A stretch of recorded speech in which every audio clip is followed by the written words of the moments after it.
Langer, and I'm about to check the oil on my Robinson R44 Raven II, Mr. Blue.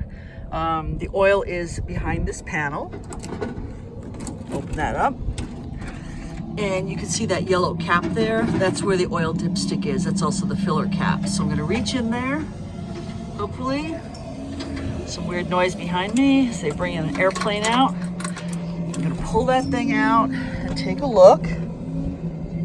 And I'm not sure if you're seeing it. Sometimes it's hard to read, but it should be between the 7 and the 9. I usually try to keep it right around the 7. So right now it's a little low. I'm gonna add a quart. So I'm gonna put the stick aside. I have a quart already ready because I actually checked it before I started checking it with you. Caps off. Hardest part. Get my arm around there. It's not easy to do one-handed either.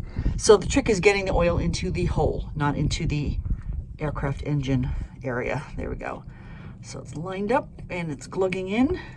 Sometimes I'll add just a half a quart, but this time I'm going to add a whole quart.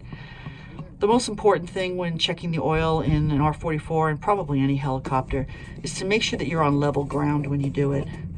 Now, some of the oil is nice and hot, so it's going to flow pretty easily, but I want to turn this thing around and make sure I get every drop in. Give it a second. And that's it. Get the stick. And put the stick back in. Tighten it up, not too tight.